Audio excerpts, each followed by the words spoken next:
Hello, আসসালামু আলাইকুম।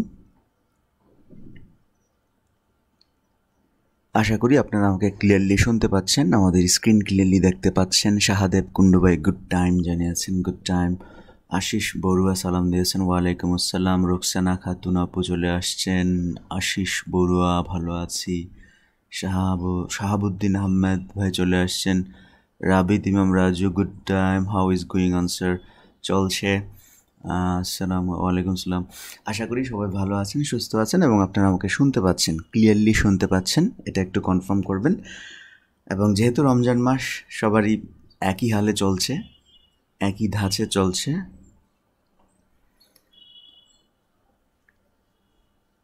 একটু জানাবেন আপনারা শুনতে পাচ্ছেন কিনা। বিলাস সরকার ভাই জানিয়েছেন যে ক্লিয়ারলি শুনতে পাচ্ছেন। Yup, all clear. Sanjay Modak জানিয়েছেন। ওকে, সো আমরা ক্লাস করছিলাম ফিফথ ফেজের পঞ্চম ধাপের ক্লাস করছিলাম আমরা। পঞ্চম ধাপের এতদিন যে ক্লাসগুলো আমরা করেছি সেই ক্লাসগুলো একটু জাস্ট আমি একটু মনে করে দিই। কোথায় ছিলাম আমরা? ফিফথ ফেজের কোন ক্লাসগুলো আমরা করছিলাম? ফিফথ ফেজের কনজাংশনের উপর এতদিন আমরা ক্লাস করেছি। কনজাংশন অর্থাৎ ইংলিশ সেন্টেন্সে কনজাংশন কত রকমের হতে পারে সেই ব্যাপারটা নিয়ে আমরা আলোচনা করেছি। কনজাংশন 3 রকমের হয়ে থাকে। আশা করি এই 3 রকমের কনজাংশন আপনারা ভুলবেন না বা প্রয়োগ করতে ভুল করবেন না। তো প্রথমটা ছিল কোঅর্ডিনেটিং কনজাংশন, দ্বিতীয়টা ছিল সাবঅর্ডিনেটিং কনজাংশন এবং থার্ডটা ছিল আপনার কোরিলেটিভ কনজাংশন। এই কনজাংশনগুলো দিয়ে আমরা নর্মালি আমাদের সেন্টেন্সকে আরও সুন্দর করি, আরও জটিল করি, আরও বড় করি।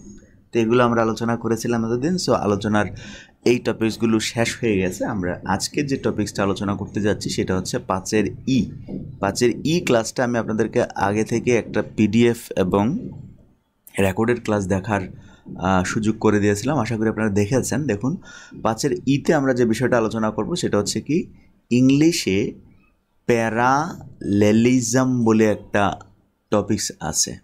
প্যারালেলিজম বা প্যারালাল স্ট্রাকচার বলে একটা টপিকস আছে। এই টপিক্সটা আপনারা বা নাম শুনেছেন হয়তো অনেকেই। দেখুন, 5-এর ইতে আমরা জাস্ট একটু দেখাবো যে প্যারালেলিজম অর প্যারালাল স্ট্রাকচার বলতে আমরা কি বুঝি। প্যারালাল স্ট্রাকচার মানে হচ্ছে কি, প্যারালাল ইউনিভার্স নামে একটা শব্দ আপনারা শুনেছেন। প্যারালাল ইউনিভার্স বলতে বোঝাচ্ছে যে আমাদের ইউনিভার্সের সমান্তরাল আরেকটা ইউনিভার্স আছে, মানে মুখোমুখি কোনো একটা জিনিস যখন পাওয়া যায় সেটাকে প্যারালাল বলা হয়। প্যারালাল মানে হচ্ছে কি সমান্তরাল, এটা আমরা গণিতের ভাষায় জানি। প্যারালাল মানে হচ্ছে কি সমান্তরাল, অর্থাৎ একটা রেখা এইভাবে যাবে আর একটা রেখা ঠিক সমানে সমানে যাবে। তার মানে এটা যেরকম হবে এটা এইরকমই হবে।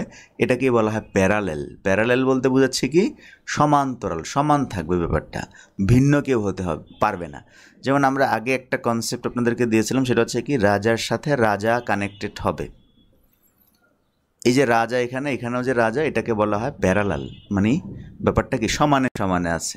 আবার ধরেন আপনি যদি প্রজার সাথে প্রজার কানেকশন করান তাহলে সেই ব্যাপারটাও কি প্যারালাল আছে, মানে সমান সমান আছে। এই সমান সমান থাকার ব্যাপারটা কি বলা হয় প্যারালাল, এবং হুবহুব সেম হতে হবে এই ব্যাপারটাই হচ্ছে ইংলিশেও প্যারালাল। মানে ইংলিশেও আপনি যদি কোনো একটা নাউন বসান তাহলে নাউনের সাথে আরেকটা নাউনের অ্যাড করতে হবে।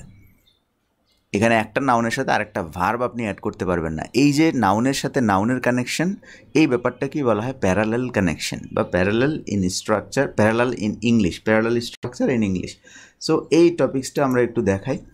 তো এটা হচ্ছে কি যে গ্রামারে parallelism also known as parallel structure or parallel construction বলে আমরা চিনি, means using the same pattern of words, phrase or clause. মানে সেম প্যাটার্ন থাকতে হবে, অর্থাৎ নাউন হলে নাউন, প্রোনাউন হলে প্রোনাউন, অ্যাডজেক্টিভ হলে অ্যাডজেক্টিভ, ভার্ব হলে ভার্ব, ক্লজ হলে সেম ক্লজ একসাথে থাকতে হবে। To show that two or more ideas have the same level of importance and the same grammatical structure. এই ব্যাপারটা মেনটেন করা ব্যাপারটাকে আমরা বলি কি প্যারালাল স্ট্রাকচার। যেমন দেখুন, আমরা এখানে একটা উদাহরণ দিই, she likes cooking, jogging and to read. খেয়াল করেন, এখানে বললাম কি শি লাইকস, সে পছন্দ করে কুকিং রান্না করা, জগিং, অ্যান্ড তারপর দেখুন টু রিড বলে ফেললাম আমরা, টু রিড। তার মানে এখানে কি প্যারালাল স্ট্রাকচারটা আপনার ফলো হয়নি। তো এখানে আপনার ছিল কি জেরান্ড জেরান্ড, বাট এখানে ইনফিনিটিভ ফ্রেজ চলে আসছে, যে কারণে আমরা এটাকে কি করব না, প্যারালাল স্ট্রাকচারে ফেলবো না, এটা প্যারালাল হয় নাই, যে কারণে ইংলিশ এটাকে কি অ্যাকসেপ্ট করে না। সো এটাকে আমাদের কি করতে হবে, প্যারালাল করে দিতে হবে, অর্থাৎ she likes cooking, jogging and reading, এইভাবে করতে পারি। অথবা আমি আরেকটা ওয়েতেও প্যারালাল করতে পারি, সেটা হচ্ছে কি যে শেষেরটা যেহেতু ইনফিনিটিভ ফ্রেজ, তার মানে সবগুলোকে আমি ইনফিনিটিভ ফ্রেজ করে দিতে পারি। যেমন she likes to cook, to jog and to read. ঠিক আছে, একটু খেয়াল করবেন, এখানে টু বারবার আমরা কি করছি, এখানে বারবার না বসিয়ে কমন নিয়ে নিচ্ছি, অর্থাৎ এখানেও টু বারবার না লিখে আমরা কি করলাম, common. She likes to cook, to jog and to read, এভাবে টু বারবার না লিখে আমরা একবার লিখলেও আমাদের সেন্টেন্স কারেক্ট হয়ে যাবে। সো এই ব্যাপারটাই হচ্ছে parallel or parallelism in English. He likes baseball and running. দেখুন এখানে বেসবল হচ্ছে একটা নাম আর রানিং হচ্ছে gerund. He likes baseball and running, so এখানে মিলে নাই। He likes playing baseball and running. দেখুন এখানে আমার কি করতে হবে, প্যারালেল আনার জন্য প্লেয়িং করেছি, অর্থাৎ এটার সাথে এখন রানিংয়ের মিল আছে একটা, playing and running, playing and running, এইভাবে লেখাকে আপনার শুদ্ধ করতে হয়। এই ব্যাপারটাকে ইংলিশে প্যারালেলিজম বলে, এবং এটা আপনার কনসেপ্টটাকে ক্লিয়ার রেখে আপনার লেখা স্মুথ হবে, লেখা সুন্দর হবে, নয়তো এই ভুলগুলো করলে আপনার লেখা খুবই অসুন্দর হয়ে যাবে। আরও কিছু উদাহরণ দেখুন, the dog ran across the yard, jumped over the fence and sprinted away. তো দেখুন প্রথমটা হচ্ছে ডগ রেন করেছে, অ্যাক্রস দ্য ইয়ার্ড, জাম্পড করেছে over the fence and sprinted away. মানে এটা একটা কুকুর ছিল, উঠান জুড়ে পুরো উঠানের মধ্য দিয়ে ঘুরঘুর করলো বা দৌড়াদৌড়ি করেছিল, আবার জাম্পড করেছে মানে কি কোনো একটা ফেন্সের উপর, বেড়ার উপর দিয়ে সে লাফিয়ে গেল, এবং স্প্রিন্টেড আওয়ে হলো, এবং কি দ্রুত বেগে চলে গেল।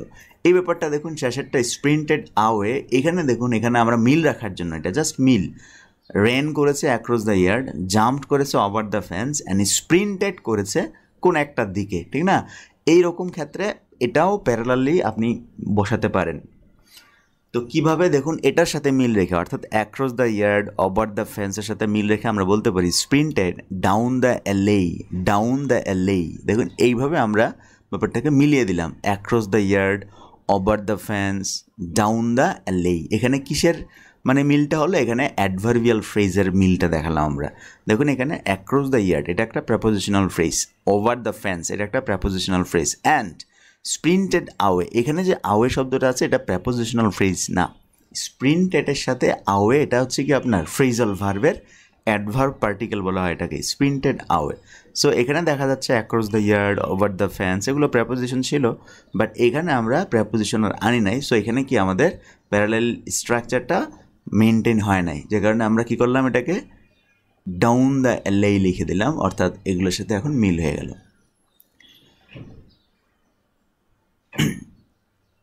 এখানে আরও কিছু বিষয় এখানে উল্লেখ করা আছে। দেখুন প্রথমটা হচ্ছে all of the above examples are grammatically correct even if the lack parallelism. দেখুন যদি প্যারালেলিজম নাও থাকে তাও এটা কি গ্রামাটিক্যাল কারেক্ট। প্যারালেলিজম অর্থাৎ প্যারালাল স্ট্রাকচার যদি আপনি ফলো না করেন তাহলেও কিন্তু গ্রামাটিক্যালি কারেক্ট হচ্ছে। কেন কারেক্ট হচ্ছে বলেন তো? গ্রামাটিক্যালি কারেক্ট হচ্ছে কেন? কারণ কুকিং যেমন নাউন, জগিংও তেমন নাউন, আবার টু রিড এটাও কিন্তু একটা নাউন, অর্থাৎ নাউন কিন্তু মিল আছে। She likes cooking, jogging and to read. Cooking, jogging and to read, এই টু রিড হচ্ছে ইনফিনিটিভ ফ্রেজ হিসেবে একটা নাউন, কুকিং হচ্ছে জেরান্ড হিসেবে নাউন। এখানে মিল নাই কি তাদের গঠনটা, অর্থাৎ এটা জেরান হয়ে নাউন আর এটা ইনফিনিটিভ হয়ে নাউন। এই প্যারালাল স্ট্রাকচারটাকে আমরা কি করলাম, বা এই মানে অসঙ্গতি, এখানে কিন্তু তেমন বিরাট বড় কোনো অসঙ্গতি না যে কারণে আপনার গ্রামাটিক্যাল সেন্টেন্স ভুল হবে এরকম না। অসঙ্গতিটা কিসের? এটা জেরান আর এখানে হচ্ছে কি infinitive.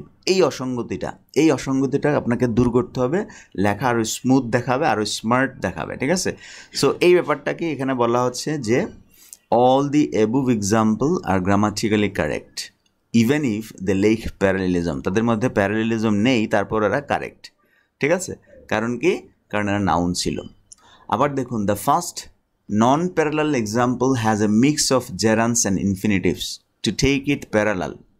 The sentence can be rewritten with all gerunds or all infinitives. আমরা কী করেছি, এই সেন্টেন্সটার প্যারালেলিজম ঠিক করার জন্য আমরা করতে পারি সবাইকে ইনফিনিটিভ করতে পারি অথবা সবাইকে জেরান করতে পারি। তো এই ব্যাপারগুলো এখানে ব্যাখ্যা করা হয়েছে, একটু ভালো করে পড়বেন যারা পিডিএফ ফাইল পেয়েছেন। তো এই কারণে কি কারণে এখানে ব্যাপারগুলো প্যারালেলিজম স্ট্রাকচার হয়নি, এই ব্যাপারটা এখানে ব্যাখ্যা করা হয়েছে। তারপর দেখুন আমরা চলে যাই কিছু স্পেসিফিক আলোচনায়, যেমন parallel structure with coordinating conjunction. যে কোঅর্ডিনেটিং কনজাংশনগুলো শিখেছি সেটাতে আমাদের প্যারালেল স্ট্রাকচার মেনটেন করতে হয়। আমরা কোঅর্ডিনেটিং কনজাংশন জানি যে কোঅর্ডিনেটিং কনজাংশন কি করে, রাজায় রাজার সাথে সম্পর্ক করে, প্রজা প্রজার সাথে সম্পর্ক করে, অর্থাৎ তাদের সেম কোয়ালিটি ওর সেম স্ট্রাকচার এখানে মেনটেন করতেই হবে। সো কোঅর্ডিনেটিং কনজাংশনের সাথে প্যারালেল স্ট্রাকচারটা খুবই দরকার। এখানে প্যারালেল না করলে আপনার সেন্টেন্স ভুল হয়ে যাবে। প্যারালেল কোন ধরনের প্যারালেল? ধরেন সবাই নাউন, সবাই প্রনাউন, এই রকম। কিন্তু ধরেন সবাই জেরান দিয়ে নাউন, আবার ইনফিনিটিভ দিয়ে নাউন, এটাও হতে পারে, এটা গ্রামাটিক্যালি ভুল না, কিন্তু এটাকেও আপনি প্যারালেল করে দিবেন। এটাই হচ্ছে কি অ্যাকসেপ্টেবল, এটাই হচ্ছে প্রচলিত। তো আমরা একটা এক্সাম্পল দেখি। Every morning we make our bed, eating breakfast and feed the dog. তাহলে দেখুন এখানে ইটিংটা কি হচ্ছে, মানে ওই সেন্টেন্সের সাথে প্যারালেল হচ্ছে না। প্রথমটা দেখুন, উই মেক আওয়ার বেড, মানে এটা ভার্ব। ইটিং ব্রেকফাস্ট এটা কিন্তু আর ভার্ব না, এটা হচ্ছে কি ভার্বাল, মানে এটাকে আমরা বলতে পারি ভার্বাল। ভার্ব না, ভার্ব থেকে উৎপন্ন হয়ে যখন অন্য কোনো ফাংশনে কাজ করে তখন সেটাকে আমরা বলি ভার্বাল। তো এখানে দেখুন, we make our bed, eating breakfast and feed the dog, তার মানে এটা একটা ভার্ব, এটা একটা ভার্ব, বাট মাঝখানে যেটা আছে সেটা কিন্তু ভার্ব না। সো এটা হচ্ছে কি প্যারালেল স্ট্রাকচার ফলো করেনি। আপনাকে এটাকে চেঞ্জ করে লিখতে হবে, we make our bed, we eat breakfast and feed the dog, and feed the dog. তাহলে এটা হচ্ছে প্যারালেল স্ট্রাকচার ফলো করেছে। তারপর দেখুন, I will not sing a song নর ডান্স, অর্থাৎ আমি কি করব না, সিং করব না এবং ডান্স করব না। এখানে দেখুন প্রথমটা হচ্ছে sing a song, sing a song. এখানে will not sing a song, আমি গান গাইব না।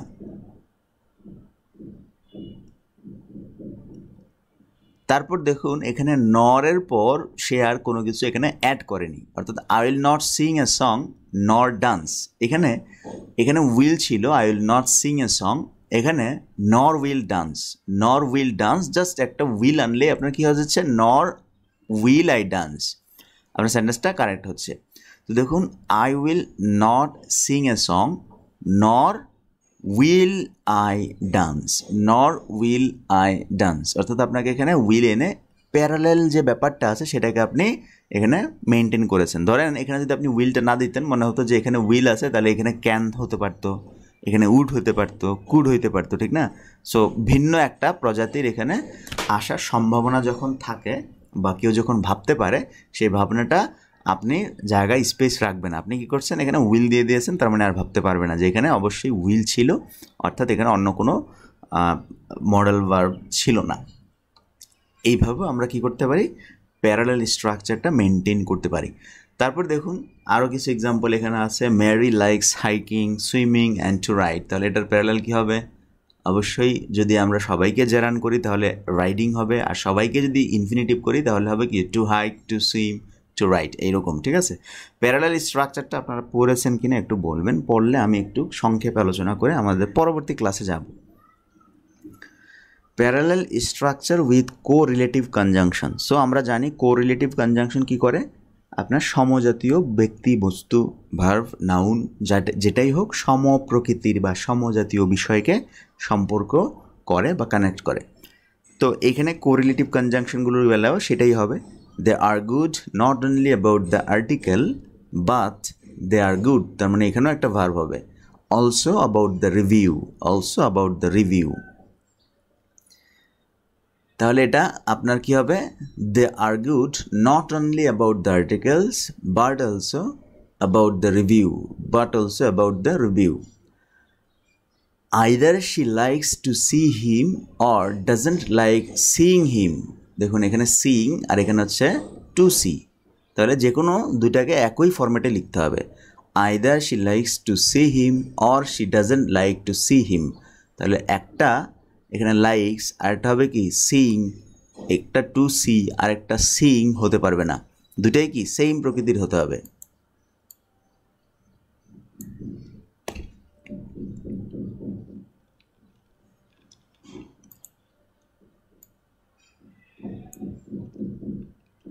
তো খেয়াল করুন এইখানে যেটা হয়েছে যে either she likes to see him or doesn't like seeing him. তো এখানে কি শেষেরটাকে আপনি হয় এখানেও সিইং করবেন অথবা এখানে আপনি টু সি করবেন, ব্যাস এটা হচ্ছে প্যারালাল। তারপর দেখুন প্যারালাল স্ট্রাকচার উইথ ইনফিনিটিভস। ইনফিনিটিভসের ক্ষেত্রেও আমরা কি করতে পারি, প্যারালাল করতে হবে। যেমন দেখুন আসলি likes to ski to swim and jump. দেখুন এই ক্ষেত্রে প্যারালাল ব্যাপারটা হচ্ছে কি যে আপনি যেহেতু এখানে টু দিয়ে লিখেছেন, এখানে একটা টু দিয়েছেন, এখানে একটা টু দিয়েছেন, তারপর স্বভাবতই এখানেও একটা টু পড়ার কথা। যেহেতু আপনি প্রথম দুইটাতে টু দিয়েছেন, টু স্কি টু সুইম, শেষটা হচ্ছে কি জাম্প। তার মানে কি আপনি যেহেতু টু ইউজ করেছেন তার মানে সবার ক্ষেত্রে ইউজ করেন, আর যদি না করেন তাহলে একটা কমন নেন, একটা কমন নিলেন, বাকিগুলো নর্মালি লিখে ফেললেন to ski swim and jump. আর যদি দুইটাতে বসান তা বাকিটা দোষ করলো কি সেটাতেও বসাবেন, অর্থাৎ এখানেও আপনি টু বসিয়ে দিবেন। She likes dancing and to sing song. দেখুন এখানে ডান্সিং আর এখানে হচ্ছে টু সিং সং, তার মানে এটা কি, এটা ইনফিনিটিভ ফ্রেজ, এটা হচ্ছে কি জেরান, তার মানে দুটো সেম করে দেন। Parallel structure with ING endings. শেষে যদি আইএনজি থাকে সেই ক্ষেত্রে প্যারালাল স্ট্রাকচার কীভাবে করব। শি লাইকস রানিং ওয়াকিং, দুটো হচ্ছে ING structure. And outdoor activities, তার মানে আউটডোর অ্যাক্টিভিটিস তো এখানে শুধু নাউন, অর্থাৎ শব্দগতভাবে নাউন, আর এটা হচ্ছে শব্দগতভাবে জেরান। সো জেরান্ডের সাথে শব্দগতভাবে নাউন কি মিলতেছে না, তাহলে এখানে কি করতে হবে যে she likes running walking and doing outdoor activities. তাহলে এখানে একটা ডুইং লাগবেন, ইউজ করবেন ডুইং, তাহলে এটা কি হলো সেম ক্যাটাগরির সেন্টেন্স বা সেম স্ট্রাকচারের প্যাটার্নে পড়ে গেল, ব্যাস ডুইং আউটডোর অ্যাক্টিভিটিস।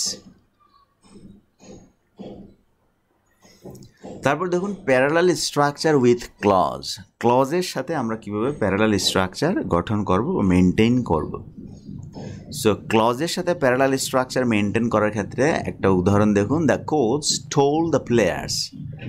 প্লেয়ার যারা আছে তাদেরকে বলল যে that they should get a lot of sleep, তাদের প্রচুর ঘুমানো দরকার। They should get a lot of sleep, তাদের প্রচুর ঘুমানো দরকার বা ঘুম দরকার।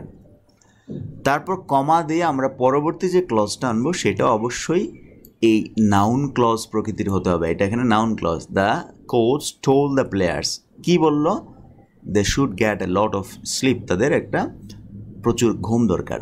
তারপর আর কি কি দরকার সেটাও আপনাকে দ্যাট দিয়ে লিখতে হবে। That they should not eat too much, তাদের অতিরিক্ত খাবার খাওয়া যাবে না।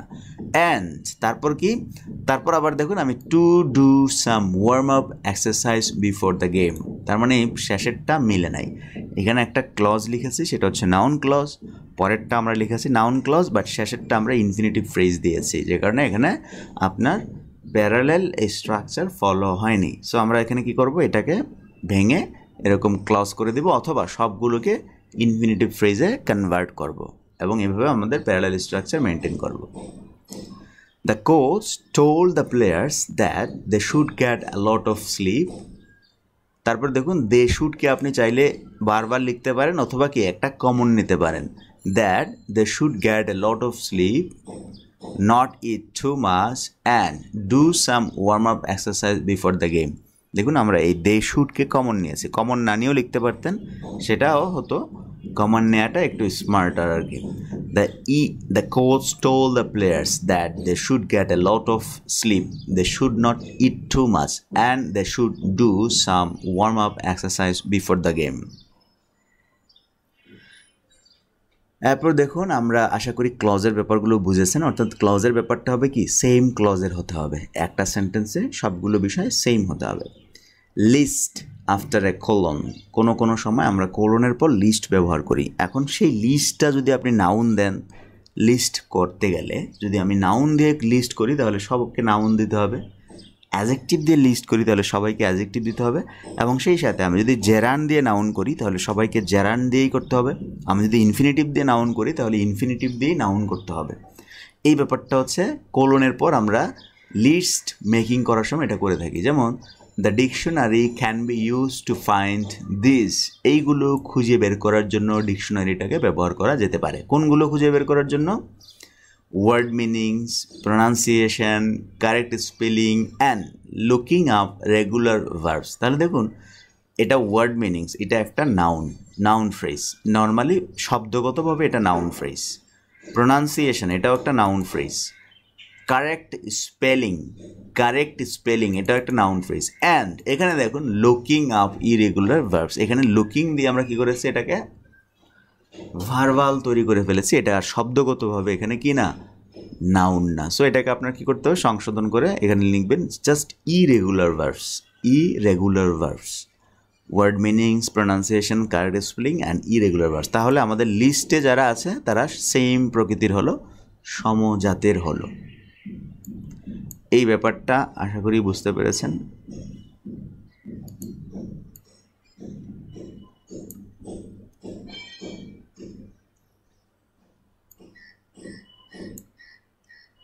তো এরপর দেখুন কিছু এক্সেপশন আছে, যেমন this symptoms R associated with ageing, cancer and other disease.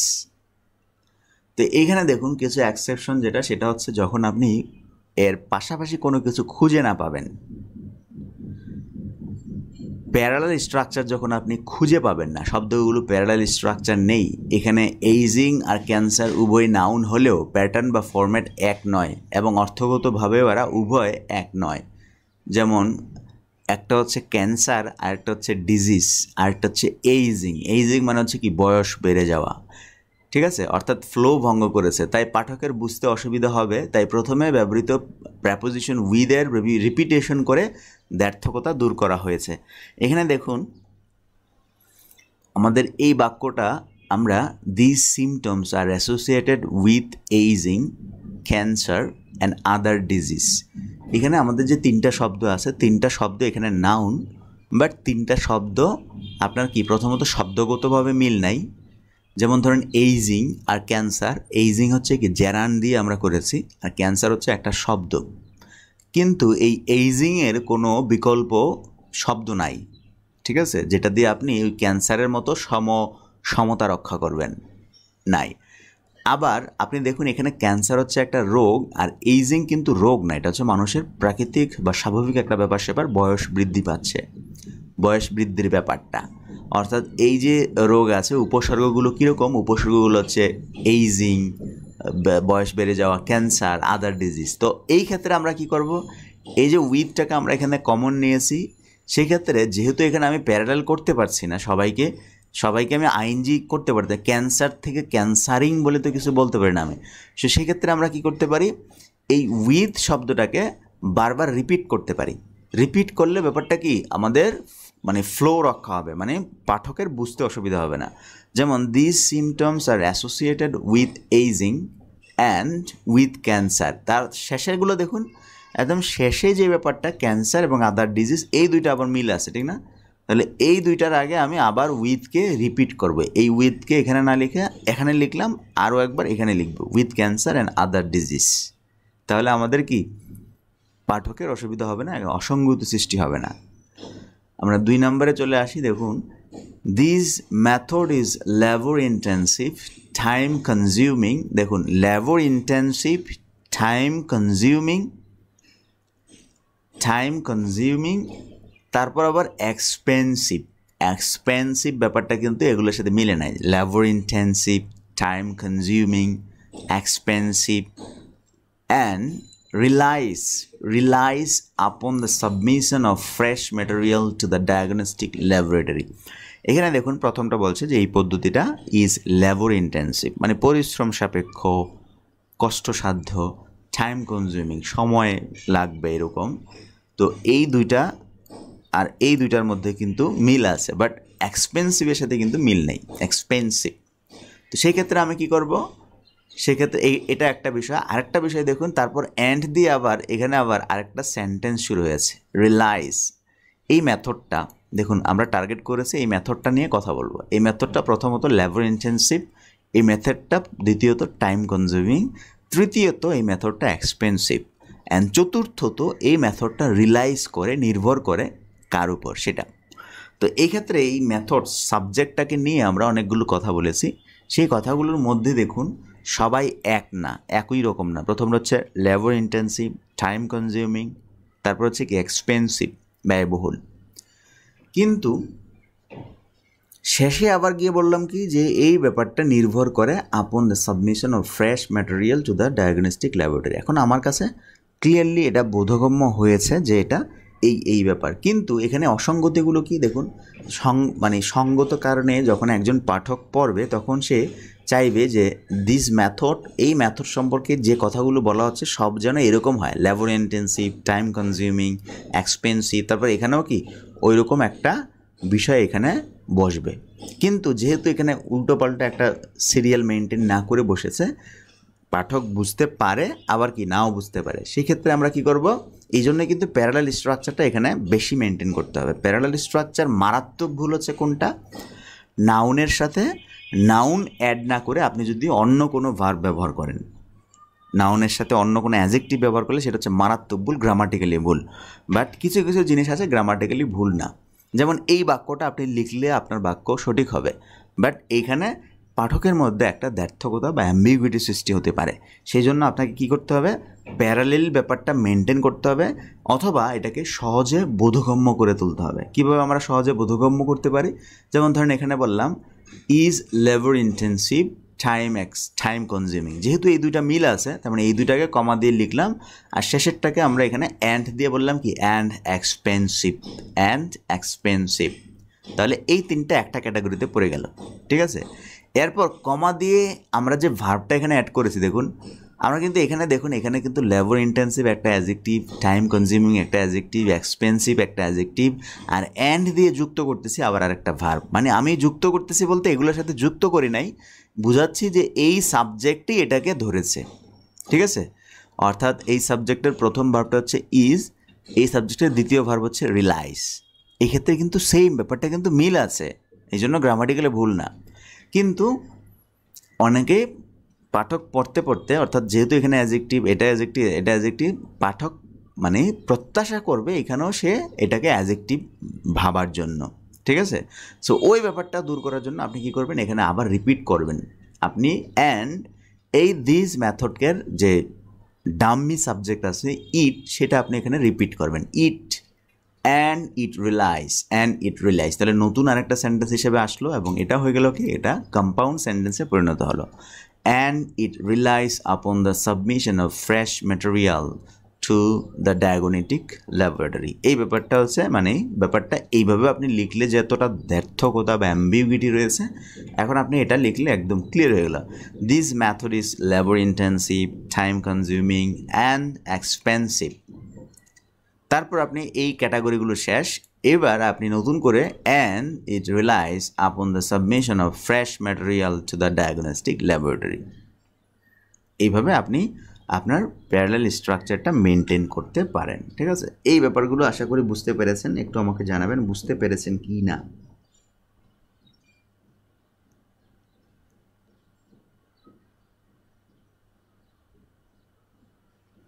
এরপর আমরা নতুন টপিক্সে যাব কি না সেটাও, 5-এর ই ক্লাস আমাদের শেষ, আমরা 5-এর এফ ক্লাসে এখন যাব, ঠিক আছে। একটু জানাবেন যারা ক্লাস করছেন তারা একটু জানাবেন যে 5-এর এফ ক্লাসটা আমরা শুরু করব কি না।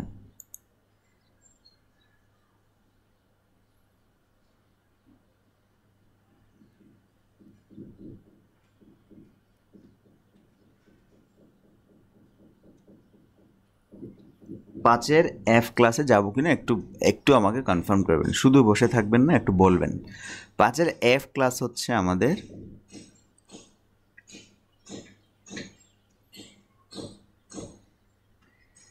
ইনভার্সনের উপর। ইনভার্সন, ইংলিশে ইনভার্সন নামেও একটা টপিকস আছে, ইনভার্সন।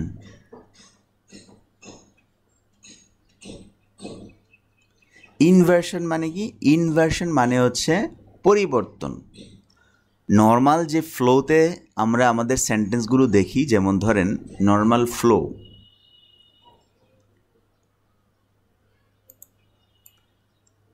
নর্মাল ফ্লো হচ্ছে সেন্টেন্সের যে সাবজেক্ট, ভার্ব প্লাস অবজেক্ট, এটা হচ্ছে নর্মাল ফ্লো সেন্টেন্সের। ইনভার্সন মানে হচ্ছে পরিবর্তন। কীরকম পরিবর্তন? অর্থাৎ এই জায়গায় আপনি ভার্ব কিংবা ভার্বকে আমরা কম্বাইনলি কয়েকটা ভাবে থাকতে দেখি, ভার্বকে কম্বাইনলি কয়েকটা ভাবে, যেমন প্রথমে থাকে অক্সিলারি, পরে থাকে কি? পরে থাকে মেইন ভার্ব, ঠিক না? প্রথমে অক্সিলারি, পরে থাকে মেইন ভার্ব। ব্যাপারটা খেয়াল করেন, নর্মাল একটা বাক্যের মধ্যে প্রথমে থাকবে সাবজেক্ট, পরে থাকবে ভার্ব, পরে থাকবে অবজেক্ট। এবং এই ভার্বের কম্বিনেশনটা অনেকটা এরকম যে প্রথমে অক্সিলারি ভার্ব থাকে, তারপর ভার্ব থাকে, ঠিক না? অথবা নর্মালি শুধু ভার্ব দিয়েও একটা সেন্টেন্স মেকিং হতে পারে, মেইন ভার্ব দিয়ে হতে পারে। আবার সেই ক্ষেত্রে মেইন ভার্বের আগে কিছু অক্সিলারি ভার্বও অ্যাড থাকে, থাকে না? যেমন ধরেন আমি বললাম I am eating rice. I am eating রাইসে এখানে এম হচ্ছে অক্সিলারি ভার্ব আর ইটিং হচ্ছে main verb. So eating, am eating, এই দুটার কম্বিনেশনেই হচ্ছে কি? ভার্ব। তো এটা হচ্ছে নর্মাল ভার্ব, নর্মাল একটা স্ট্রাকচার সেন্টেন্সের। কিন্তু এটাকে যদি আপনি ইনভার্সন বা পরিবর্তন করে দেন, অর্থাৎ আপনি এমটাকে বাইরে নিয়ে আসবেন, এম আই ইটিং রাইস, এই যে আপনি স্ট্রাকচার ব্যাঘাত ঘটাচ্ছেন, এমটাকে তার যথাযথ জায়গায় না রেখে আপনি বাইরে বের করে নিয়ে আসছেন, উল্টো পাল্টো করে দিচ্ছেন। এই উলট পালট করার ব্যাপারটাকে বলা হয় ইনভার্সন। ইংলিশে এটা খুবই গুরুত্বপূর্ণ একটা টপিকস। এই ইনভার্সন নিয়ে আমরা আজকে আলোচনা করতে যাচ্ছি। তো ইনভার্সন হতে পারে দুই রকম। আচ্ছা, আমরা একটু উদাহরণ দেখাই আপনাকে ইনভার্সনের। যেমন দেখুন, নর্মাল সেন্টেন্স অর্ডার হচ্ছে subject, auxiliary verb, main verb, তারপর এক্সটেনশন। এই অক্সিলারিকে আপনি সামনে নিয়ে আসছেন, তার মানে ইনভার্সন করে দিচ্ছেন। অর্থাৎ এই সিরিয়াল মেনটেন না করলে আপনার সেটা ইনভার্সনে পরিবর্তন হয়ে যাবে। যেমন I had never seen Samina so tensed. আমি সামিনাকে এত টেনশনে কখনো দেখিনি। সো আপনি কি করলেন এবার? এই যে হ্যাডটা ছিল এখানে, আপনি বের করে সাবজেক্টের আগে নিয়ে আসছেন। নেভারটা ছিল এখানে, আপনি বের করে সাবজেক্টের আগেও নিয়ে আসছেন। Never had I seen Samina so tensed. সামিনাকে আমি এত টেনশনে কখনো দেখিনি। মানে এখানে কি খুব একটা জোর দিয়ে বলার জন্য আমরা ইনভার্সনের ব্যবহারটা করে থাকি।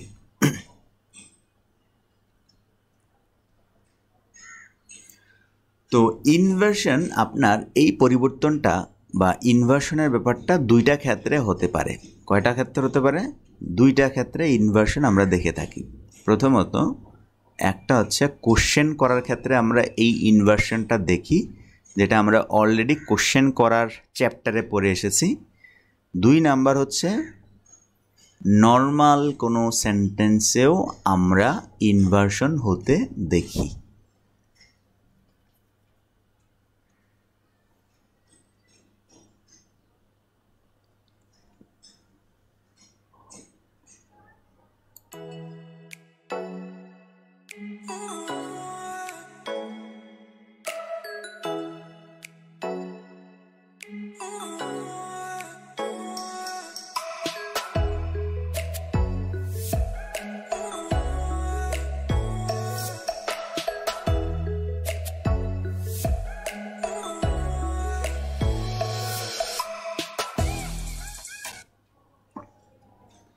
তো আমরা দুটি ক্ষেত্রে ইনভার্সনকে দেখে থাকি। কোশ্চেনের ব্যাপারটা আমরা সবাই জানি, কোশ্চেনকে আমরা দুটো ভাগে ভাগ করি। একটা হচ্ছে কি? একটা হচ্ছে ইয়েস নো কোশ্চেন এবং আরেকটা হচ্ছে WH কোশ্চেন। এগুলো আমরা আলোচনা করেছি একদম ফার্স্ট ফেজে। তো এগুলো আমি আর আলোচনা করতে যাচ্ছি না। ইয়েস নো কোশ্চেন করতে গেলে কি করতে হয়? এই সেন্টেন্সে ইনভার্সন করতে হয়। নর্মাল যে অর্ডারটা আছে, যে ক্রমটা আছে, সেটাকে চেঞ্জ করতে হয়। কোশ্চেন করার ক্ষেত্রে আমরা করে থাকি। WH কোশ্চেন কিংবা ইয়েস নো কোশ্চেন দুটার ক্ষেত্রে এটা লাগে। আমরা আজকে যেটা শিখব সেটা হচ্ছে এই নর্মাল বাক্যের যখন আমরা ইনভার্সন করি কিভাবে করি, প্রথমত হাউ, এবং এটা যখন করি তখন এটার অনুভব বা ফিলিংস, আমি ইনভার্সন করলে আমার সেন্টেন্স কীরকম অনুভব করতে হবে, অনুভূতিটা কীরকম থাকবে, সেম থাকবে নাকি একটু চেঞ্জ হবে, সেই ব্যাপারটাও আমরা কি করব এই চ্যাপ্টার থেকে শিখে নিব। তো পিডিএফে কোশ্চেনের ইনভার্সনটা করা আছে, আপনারা জাস্ট পিডিএফটা দেখবেন, তাহলে আরও সুন্দর করে বুঝতে পারবেন। আমরা নর্মাল ইনভার্সনে চলে আসছি, নর্মাল সেন্টেন্সের ইনভার্সনে চলে আসছি। নর্মাল সেন্টেন্সের যে ইনভার্সনের ব্যাপারটা সেটার দিকে একটু খেয়াল করেন। নর্মাল ইনভার্সন হতে পারে এই কয়েক রকমের। প্রথমটা হচ্ছে locative inversion, directive inversion, copular inversion, quotative inversion. এই 4 রকমের ইনভার্সন আমরা নর্মাল ক্ষেত্রে দেখি, যেটাকে আমরা সাবজেক্ট ভার্ব ইনভার্সন বলেও চিনে থাকি। সো এই কয়েকটা টাইপসের আমরা দেখে থাকি। লোকেটিভ মানে হচ্ছে স্থান, ডিরেক্টিভ নির্দেশনা, কপুলার ওই যে কপুলার লিঙ্কিং ভার্ব ব্যাপারগুলো, আর কোটেটিভ হচ্ছে কেউ কোনো কথা বললে সেক্ষেত্রে কোট করে করে আমরা যে ইনভার্সনটা করতে পারি। তো প্রথমে আসি আমরা লোকেটিভ ইনভার্সন। লোকেটিভ মানে হচ্ছে স্থানবাচক। যেমন দেখুন, আ ল্যাম্প লেই in the corner. A lamp লেই ইন দ্য কর্নার মানে ল্যাম্পটা কোথায় আছে? একটা কর্নারে আছে, ঠিক আছে? এই কোণে একটি প্রদীপ রাখা হয়েছিল, বা আ ল্যাম্প লেই ইন দ্য কর্নার, একটা কোণে এই ল্যাম্পটা পড়ে আছিল। Normal sentence. আপনি ইনভার্সন যদি করি, ইন দ্য কর্নারকে আগে নিয়ে আসলাম। দেখুন, ইন দ্য কর্নার লেই আ ল্যাম্প, ইন দ্য কর্নার লেই আ ল্যাম্প, তার মানে আ ল্যাম্প, এই শব্দটা দেখুন এখানে চলে গেছে, মানে সাবজেক্ট দেখুন এখানে চলে আসছে আর ভার্ব এখানে চলে আসছে। দেখুন এটা কিন্তু আমি মানে এই যে লেই যে ভার্বটা আছে সেটাকে আমরা কি করলাম, সরাসরি আ ল্যাম্পের সামনে নিয়ে আসলাম। শুধু লেইকে না, এখানে ইন দ্য কর্নার পর্যন্ত যে ফ্রেজটা আপনি দেখতে পাচ্ছেন, লেই ইন দ্য কর্নার, এই পুরো ব্যাপারটাকে আমি কি করলাম, সামনে নিয়ে আসলাম। ইন দ্য কর্নার লেই আ ল্যাম্প, এই যে এটা করলাম, এটার অর্থ কী বা এটার উদ্দেশ্য কী? এটার উদ্দেশ্য হচ্ছে এই বাক্যটা আর আগের বাক্যটা এক না, গ্রামাটিক্যালি এবং অর্থগতভাবে। এই বাক্যটার মধ্যে আমি একটু জোর দিয়ে বলছি যে কর্নারে, এই যে কর্নারটা আছে না, এটাকে আমি জোর দিচ্ছি যে আরে এই কোণেই প্রদীপটা পড়ে আছিল বা পড়েছিল। আমরা অনেক সময় এরকম জোর দিই। আপনি যদি এই সেন্টেন্সটা বলেন যে আ ল্যাম্প লেই ইন দ্য কর্নার, এই কোণে একটা ল্যাম্প পড়ে ছিল বা ল্যাম্প ছিল, তারপর আপনি যদি এই সেন্টেন্সটাকে এভাবে করেন, তার মানে এটা হচ্ছে যে এই কোণেই তো ভাই, এই কর্নারেই আপনি ল্যাম্পটা পড়ে আছে দেখবেন। একটু জোর দিয়ে আপনি বলার ক্ষেত্রে আপনি বলবেন কি, কর্নারেই, তুমি যাও বাসায়, যাও বাসায়, কর্নারেই দেখবা, তুমি কর্নারের দিকে তাকাবা। তার মানে এখানে এই বাক্যে কর্নার, ইন দ্য কর্নার, এই ব্যাপারটা আমার এখানে গুরুত্বপূর্ণ, এবং ভার্বটাকে আমি জোর দিয়ে বলছি যে ভাই এই কর্নারেই, আরে এই কর্নারেই পড়ে আছিল এই ল্যাম্পটা, আপনি যান, আপনি গিয়ে দেখেন। সো বাক্য দুটি একই, কিন্তু আমরা বাংলায় যেমন কথাবার্তা বলি সময় কিছু কিছু জায়গায় জোর দিয়ে বলি, আরে এই কর্নারেই দেখো ল্যাম্পটা পড়ে আছে, তো তখন আপনি এই বাক্যটা ইউজ করবেন, আরে ভাই এই কর্নারে দেখো, এই কর্নারে, অর্থাৎ যখন আপনি কর্নারটাকে জোর দিচ্ছেন তখন আপনি কর্নারেই পড়ে আছে আপনার এই ল্যাম্পটা, তখন এটা বলবেন। আর নর্মালি আপনি বলেন একটা প্রদীপ ছিল একটা কর্নারে, নর্মাল। বাট আপনি কাউকে ইঙ্গিত দিয়ে বলছেন এই কর্নারেই ল্যাম্পটা পড়েছিল, এই কর্নারে, এই কর্নারে, অন্য কোথাও না, তখন আপনি কি করবেন, এইভাবে ইনভার্সন করে দেবেন। আশা করি ব্যাপারটা বুঝতে পেরেছেন। এগুলোকে বলা হয় লোকেটিভ inversion. A box of chocolate was on the table. A box of chocolate was on the table মানে এক বক্স চকলেট ছিল টেবিলের উপর। তার মানে এখানে গুরুত্বপূর্ণ আপনার চকলেটের বক্সটা কোথায় ছিল সেটা না, কিন্তু আপনি যখন এখানে বলবেন on the table was A box of chocolate, এই টেবিলের উপরেই এক বাক্স চকলেট ছিল, কোথায় গেল এখন? So on the table was A box of chocolate, এইটাকে আমরা কি বলছি, ইনভার্সন করে দিয়েছি, এবং জোর দিচ্ছি আমি অন দ্য টেবলের উপর। আশা করি ব্যাপারগুলো বুঝতে পেরেছেন। তো এখানে আরও উদাহরণ দেওয়া আছে, উদাহরণগুলো একটু দেখবেন। আমরা চলে আসি ডিরেক্টিভ ইনভার্সন। ডিরেক্টিভ ইনভার্সনে চলে আসছি, অর্থাৎ ডিরেক্টিভ বলতে বোঝাচ্ছি যে কোন দিকে, এই দিকে সেই দিকে, যেমন 2 students came into the room, দুজন ছাত্র রুমের মধ্যে আসলো বা রুমের ভিতরে আসলো বা ঘরের ভিতরে এলো।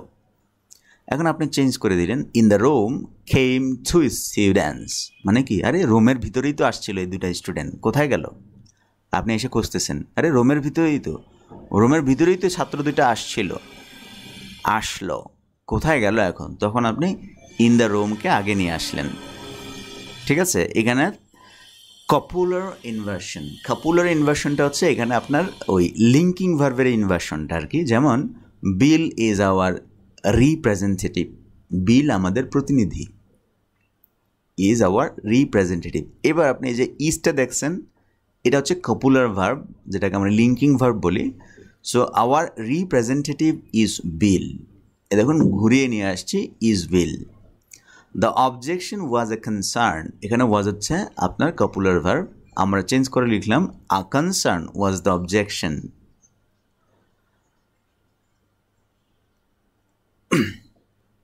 এবার দেখুন এই জায়গায় যদি সাবজেক্টটা প্রোনাউন হয়, এক্ষেত্রে একটা রুলস মেনটেন করতে হবে, যেটা আমরা অ্যাডভার্বের চ্যাপ্টারে পড়েছিলাম, মনে আছে কিনা দেখুন। সাবজেক্টটা যদি প্রোনাউন হয় তাহলে সাবজেক্টটি লিঙ্কিং ভার্বের সামনেই থাকে, প্রোনাউন হলে লিঙ্কিং ভার্বের সামনে থাকবে। আর যদি প্রোনাউন না হয়, হি ইজ ইন্টেলিজেন্ট, সে বুদ্ধিমান। আপনি এটাকে চেঞ্জ করে লিখবেন কি, ইন্টেলিজেন্ট হি ইজ। দেখুন এক্ষেত্রে ব্যাপারটা একটু খেয়াল করতে হবে, প্রোনাউন থাকলে, আমরা এটা অ্যাডভার্বের চ্যাপ্টারে পড়েছিলাম, মনে আছে কিনা আপনারা দেখুন। এটা কিন্তু মারাত্মক একটা ভুল হবে যদি আপনি মেনটেন না করেন এই ক্ষেত্রে। অর্থাৎ আমরা এখানে লিঙ্কিং ভার্বের ইনভার্সনটা দেখাচ্ছিলাম, লিঙ্কিং ভার্বের ইনভার্সনটা হচ্ছে কি, আমরা জানি লিঙ্কিং ভার্বের ক্ষেত্রে সাবজেক্টের টাইপস হচ্ছে কি, subject, linking verb plus subject complement. যারা এগুলো জানেন না তারা আগের ক্লাস দেখবেন। সাবজেক্ট কমপ্লিমেন্ট কি, লিঙ্কিং ভার্ব কি, সাবজেক্ট কি, ঠিক আছে? তো এটা হচ্ছে নর্মালি একটা ওয়ার্ড অর্ডার, কিন্তু এই ক্ষেত্রে আপনি ইনভার্সন করতে গেলে আপনার কিছু রুলস মেনটেন করতে হবে। সেক্ষেত্রে হচ্ছে যদি সাবজেক্টটা প্রোনাউন হয় একটা রুলস মেনটেন করবে, আর যদি সাবজেক্টটা কোনো নাউন হয় তাহলে আরেকটা রুলস মেনটেন করবে। নর্মাল রুলস হচ্ছে নাউন হলে, কিন্তু প্রোনাউন হলে এটা চেঞ্জ হয়ে যাবে। প্রোনাউন হলে যেমন দেখুন, আমি বললাম প্রথমটায় একটা সেন্টেন্স লিখলাম, ধরেন লিখলাম রাজীব ইজ আ টিচার। এক্ষেত্রে দেখুন এখানে রাজীব হচ্ছে কোনো একটা নাম আর টিচার হচ্ছে সাবজেক্ট কমপ্লিমেন্ট। এই ক্ষেত্রে আপনি যদি ইনভার্সন করেন তাহলে পুরো ব্যাপারটাকে ঘুরিয়ে দিবেন, আর টিচারকে এখানে নিয়ে আসবেন,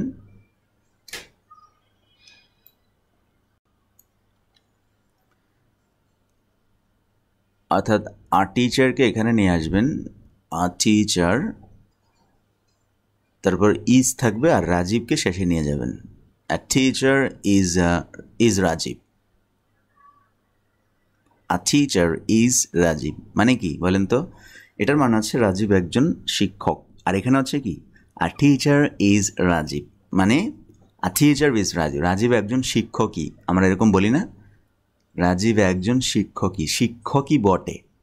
আমরা এরকম ক্ষেত্রে বলি না যে সে একজন শিক্ষক বটে, এই যে একটু জোর দিচ্ছি, শিক্ষকই বা শিক্ষকই বটে বা শিক্ষক তো, রাজীব একজন শিক্ষক তো, ঠিক না? A teacher is Rajib.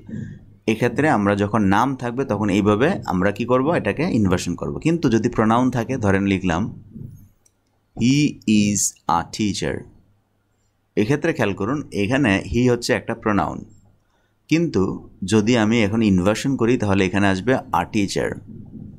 প্রথমে এটা আসলো আ টিচার। এখন আপনি কি করতে পারবেন না, ইজ এখানে দিয়ে হিকে ওখানে দিতে পারবেন না, এটা প্রোনাউনের ক্ষেত্রে হবে না। Is he, a teacher is he, এখানে হবে কি, এইখানে আপনার ইনভার্সনটা করতে হবে, আ টিচার হি ইজ। এই ব্যাপারটা আপনাকে মেনটেন করতে হবে। দেখুন এটা আমরা অ্যাডভার্বের চ্যাপ্টারে পড়েছিলাম, he is a teacher, a teacher is he, এটা হবে না, বাট এই ক্ষেত্রে হবে কারণ এটা নাউন। ঠিক আছে, রাজীব একটা নাউন, এক্ষেত্রে আপনি এটা মেনটেন করতে পারবেন, কিন্তু এই ক্ষেত্রে এটা পারবেন না। প্রোনাউন হলে মনে রাখবেন, প্রোনাউন কোথায় আসে? আগে চলে আসে। মনে রাখার টেকনিক কি? মনে রাখার টেকনিক হচ্ছে প্রোনাউন কি? প্রো। প্রো মানে কি? আগে আসবে, ঠিক আছে? প্রোনাউন প্রো, প্রো মানে ওই ভার্বের আগে চলে আসবে, ঠিক আছে? অক্সিলারি ভার্বের আগে চলে আসবে।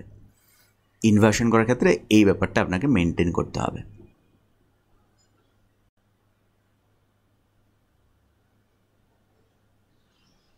ওকে, আশা করি ব্যাপারটা বুঝতে পেরেছেন। এখন আমরা চলে যাব কোটেটিভ ইনভার্সন। কোটেটিভ মানে কথাবার্তা বলার যে ইনভার্সনটা হয় সেটা। যেমন দেখুন, we are going to win, Bill said. Bill বলল যে আমরা জিততে চলেছি। We are going to win, এই কথাটা কে বলেছে? বিল বলেছে। বিল নামক একজন লোক বলেছে। তো এই ব্যাপারটাকে আপনি ইনভার্সন করে দিবেন। We are going to win, সেইটটাকে আগে নিয়ে আসছেন, বিলটাকে আপনি পরে নিয়ে আসছেন। সেইট বিল, সেইট বিল। এখন শেষ থেকে পড়লে Bill said we are going to win. এই ইনভার্সনটা পত্রিকায় আপনি দেখতে পাবেন। পত্রিকায় নর্মালি কি বলেছে সেটাই গুরুত্বপূর্ণ, সে কারণে এই যে যেটা বলেছে সেটাকে আগে লেখা হয়, পরে সেইড, পরে ভার্ব, পরে সাবজেক্ট। আমরা জানি নর্মালি প্রথমে সাবজেক্ট আসবে, পরে ভার্ব আসবে, পরে অবজেক্ট আসবে, কিন্তু এখানে কি প্রথমে অবজেক্ট আসলো, পরে ভার্ব আসলো, পরে সাবজেক্ট আসলো। What was the problem? Larry asked. আপনি আস্ক শব্দটাকে এখানে নিয়ে আসলেন, ল্যারি শব্দটাকে পরে নিয়ে আসলেন। This is quotative inversion. এই ইনভার্সনগুলো কেন এগুলো করা হয়? কারণ যা বলা হচ্ছে সেটাই হচ্ছে গুরুত্বপূর্ণ, সেটার দিকেই নিউজ রিপোর্টাররা জোর দিচ্ছেন, বুঝতে হবে। সে কারণে এই ইনভার্সনগুলো করা হয়। এখন আমরা দেখব মাল্টিপল ভার্বস। মাল্টিপল ভার্বস থাকলে সেক্ষেত্রে ইনভার্সনটা কীরকম হবে? মাল্টিপল ভার্বস,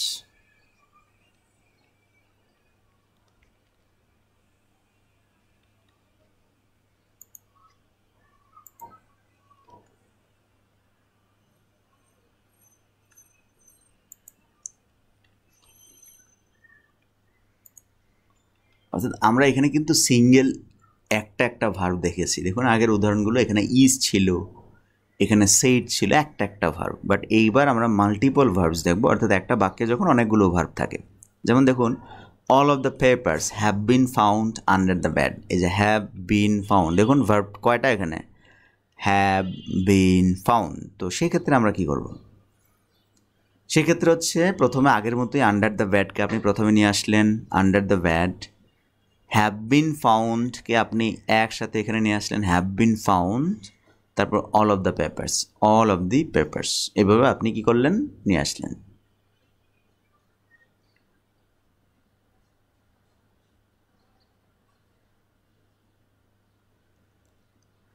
তো এখন দেখুন ইনভার্সনস আফটার নেগেটিভ অ্যাডভার্বিয়ালস, এটা খুবই গুরুত্বপূর্ণ।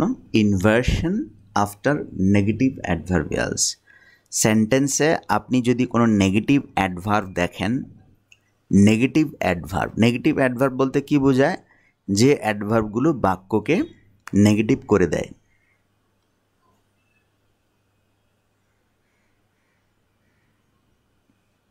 বাক্যকে কী করে? নেগেটিভ করে দেয়। সেই অ্যাডভার্বগুলোকে বলা হয় negative adverbs, negative adverbs.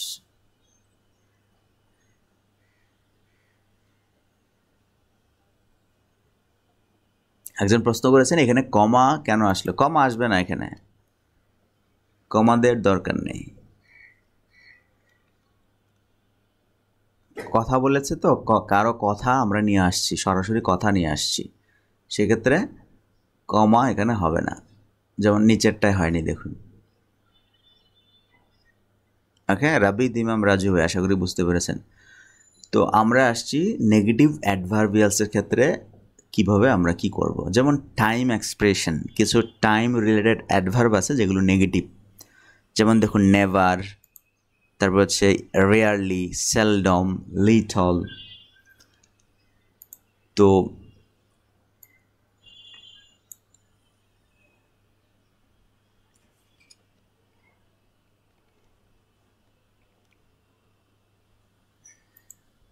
Rarely can a teacher relax in the afternoon.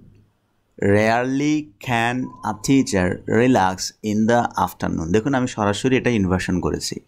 আপনি সেন্টেন্সে লিখতে পারতেন এইভাবে, a teacher rarely can relax in the afternoon, ঠিক আছে? কিন্তু এই বাক্যগুলো সবসময় ইনভার্সন আকারে লেখা হয়। ইনভার্সন আকারে লিখলে অনেকটাই প্রাণবন্ত এবং অনেকটাই জোর দেওয়া হচ্ছে, গুরুত্ব আরোপ করা হচ্ছে যে একজন শিক্ষক বিকেলে খুব কমই আরাম করতে পারেন। সো আমরা এইসব কথাবার্তা নর্মালি বলি না, আমরা এইসব কথাবার্তায় কী বলি, ইনভার্সন করেই বলি, মানে একটু জোর দিয়ে বলি। মানে একজন শিক্ষক বিকালবেলা কখনোই একটু আরাম করতে পারে না। সো সেই ক্ষেত্রে rarely can a teacher relax in the afternoon বাক্যটাকে আপনি নর্মালি লিখতে পারতেন, কিন্তু আমরা নর্মালি বাক্যটাকে লিখব না। কেন লিখব না? কারণ এই সব বাক্য আমরা বাংলায়ও নর্মাল বলি না, ঠিক আছে? আপনি চাইলে আর টিচারকে আপনি নিয়ে আসতেন, মনে করেন সামনে নিয়ে আসলাম, তারপর হয়ে গেল আর teacher rarely can relax in the afternoons, এইভাবে আপনি লিখতে পারতেন। কিন্তু আমরা এটাকে এই ইনভার্সনটা করি এই জন্য যে ব্যাপারটা আসলে মানে একটু ভিন্ন আকারে বলতে চাচ্ছি। Rarely can a teacher relax in the afternoons, বিকালবেলা খুব কম শিক্ষকই আরাম করতে পারেন। Seldom have the students behaved so badly, শিক্ষার্থীরা খুব কমই এত খারাপ আচরণ করেছে। Never had I had so much work to do, আমার এত কাজ কখনো হয়নি বা কখনো আমি করিনি। নেভার হ্যাড আই হ্যাড, এখানে হ্যাড আই হ্যাড মানে কি, হ্যাডের অর্থ হচ্ছে কি, এখানে হ্যাভ ছিল, যেহেতু প্রেজেন্ট পারফেক্ট টেন্স করেছি এই কারণে আমরা এখানে একটাকে হ্যাড করে দিয়েছি। Never had I had so much work to do, আমার এত কাজ করার মতো কাজ কখনোই ছিল না, এরকম আমরা একটু জোর দিয়ে বলছি। Never had I seen Samina so tense, সামিনাকে আমি এত টেনশনে কখনোই দেখিনি, কখনোই না, এরকম একটু জোর দিয়ে বলছি, কখনোই দেখি নাই। রেয়ারলি ডিড আমান ওয়েন দেয়ার, মানে রেয়ারলি, যায় নাই বললেই চলে, সে কখনোই যায় নাই, একটু জোর দিয়ে, খুব কমই আমান সেখানে গিয়েছিল বা যায় নাই, একটু জোর দিয়ে। Seldom did I notice her perform in any program, এইসব বাক্য বলার ক্ষেত্রে আপনার এক্সপ্রেশনটাও চেঞ্জ হয়ে যাবে, ঠিক আছে? আপনি নর্মাল বাক্যের মতো বলতে পারবেন না, আপনাকে একটু এই সেলডমের উপর জোর দিতে হবে। সেলডম ডিড আই নোটিস, এখানে একটু এইভাবে আপনাকে ভাব গম্ভীর্যপূর্ণ করে কথাটা বলতে হবে। Seldom did I notice her perform in any program. Little did she imagine, little did she imagine, এখানে আপনাকে এইভাবে বলতে হবে। What his real intentions were, সে কল্পনাও করেনি যে তার আসল উদ্দেশ্য কী। সো আশা করি এই এক্সপ্রেশনগুলো আপনি ব্যাপারগুলো বুঝতে পেরেছেন যে এগুলো আপনি যখন বলবেন তখনও বলার মধ্যেও আপনার একটা পরিবর্তন আসতে হবে।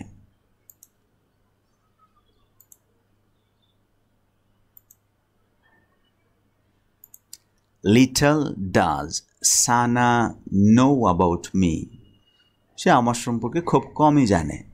সানা আমার সম্পর্কে খুব কমই জানে, খুব কম। Little does Sana know about me. তো এগুলো ছিল টাইম এক্সপ্রেশন। আমরা এখনও চলে আসি নতুন আরও কিছু টাইম এক্সপ্রেশন, যেমন hardly, barely, scarcely, no sooner. দেখুন এগুলো আমরা অ্যাডভার্বের অধ্যায়ে পড়ে আসছি না, এবং বলেছিলাম এগুলো ইনভার্সন হয়। দেখুন এগুলো ইনভার্সন হয় কেন, একটু জোর দেওয়ার জন্য। Hardly had I parked the car when you rang me, মানে গাড়ি পার্ক করতে না করতেই তোমার ফোন বেজে উঠলো। স্কার্সলি হ্যাড শি ফিনিশ, দেখুন এগুলো ইনভার্সন করা হচ্ছে। No sooner had I left the shop then I realize the item was faulty. তো এগুলো আমরা অ্যাডভার্বের ক্লাসে করে আসছি, এগুলো জাস্ট সেম দেখবেন। কিছু নতুন দেখাই, যেমন only, combined with other time expression and usually with the past simple, যেমন only by, only after, only when, only then, not only but also, এই টাইপের কিছু এক্সপ্রেশন দেখায়। যেমন দেখুন only after hanging up did I remember that I had forgotten to congratulate her. Only after hanging up did I remember, মানে hanging up এখানে বলতে বোঝাচ্ছে আপনার মানে ওই ফোন রাখার ব্যাপারগুলো আর কি, যে ফোন রাখার পরেই আমার মনে পড়লো যে হ্যাং থাকে না ফোনে, সো পড়লো যে আমি তাকে অভিনন্দন জানাতে ভুলে গিয়েছিলাম। Only after graduating from university with a master's degree did I manage to find a job. Only then মানে কেবল তখন, did I realise she had been kidding, কেবল তখনই আমি বুঝতে পেরেছিলাম সে আমার সাথে মজা করছিল। এখানে আমরা ইনভার্সন করে দিয়েছি, অর্থাৎ only then, only by, only when থাকলে আপনি ইনভার্সন করে দিবেন সেন্টেন্সটা। আগের যে বাক্যে যেরকম হতো এখন বাক্যটা আরও প্রাণবন্ত, আরও জোর, আরও গুরুত্ব প্রকাশ করবে। অনলি ওয়েন মানে দেখুন এই কথাটা বলতে গেলে আপনার স্পোকেন ইংলিশে আপনি বলতে গেলে একটু এভাবে only when, only by, only then, এরকম ক্ষেত্রে আপনাকে একটু জোর দিয়ে এক্সপ্রেশন চেঞ্জ করে, মুখের এক্সপ্রেশন চেঞ্জ করে বলতে হবে। Only after observing her performance did I know how awesome she acts. কেবল তার পারফরমেন্স দেখার পর আমি বুঝতে পারলাম যে তার পারফরমেন্স কতটা অসাম ছিল। তারপর কিছু ফ্রেজ থাকতে পারে, যেমন ধরেন no, not, on account, under no circumstances, at no time, in no way, on no condition, not until, এগুলো থাকলেও আপনি ইনভার্সন করবেন। যেমন দেখুন, on no condition are you to park in front of the emergency door. On no condition, on no condition মানে কি কোনো শর্তেই আপনি এখানে পার্ক করতে পারেন না, এই ইমার্জেন্সি ডোরের সামনে আপনি পার্ক করতে পারেন না, অন নো কন্ডিশন। সো এই অন নো কন্ডিশনটা যখন আপনি বলবেন তখন একটু জোর দিয়ে অন নো কন্ডিশন, এই ইনভার্সন দেখুন, are you to park, are you to park মানে তুমি পার্ক করতে পারবে না, অন নো কন্ডিশন তুমি পার্ক করতে পারবেন না। Not until I came here, আরেকটা জিনিস খেয়াল করবেন, এইখানে যে নো আছে, এইখানে যে নট আছে, এগুলো কিন্তু পরের বাক্যকে নেগেটিভ করবে, প্রথম বাক্যকে না। এবং বাক্য এখানে একটাই আছে, সেক্ষেত্রে এটা ঝামেলা নাই, কিন্তু এইখানে দেখুন বাক্য কিন্তু দুইটা। আনটিল আই কেম এটা কিন্তু আনটিল, এ কারণে এটা নেগেটিভ, আর এখানে নট যেটা এটা হচ্ছে এটাকে নেগেটিভ করবে। বুঝতে পেরেছেন? Not until I came.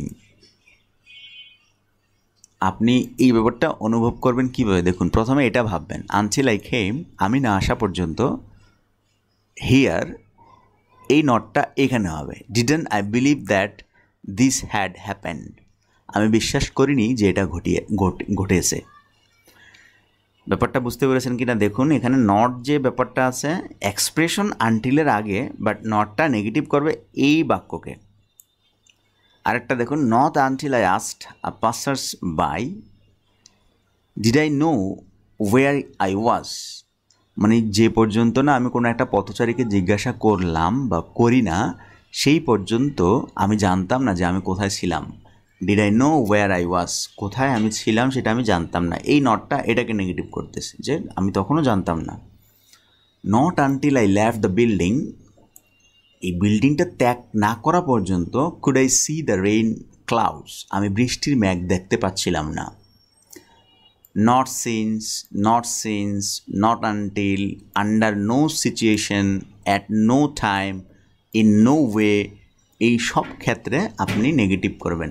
In no way can she be available then, কোনোভাবেই তাকে পাওয়া যাবে না। In no way can she be available দেন, মানে আমরা বলি না তুমি তার সাথে দেখা করতে আসছো, কোনোভাবেই তুমি তার সাথে দেখা করতে পারবে না। In no way can you be available then, can she be available then. দেখুন এখানে শি বি, ক্যানটা কিন্তু নর্মালের she can be available, but এটাকে আমরা নেগেটিভ করে ইনভার্সন করে ক্যানটাকে বাইরে নিয়ে আসছি, আর এই যে ইন নো ওয়ে এটা দিয়ে নেগেটিভ করে দিয়েছি, কোনোভাবেই তাকে পাওয়া যাবে না।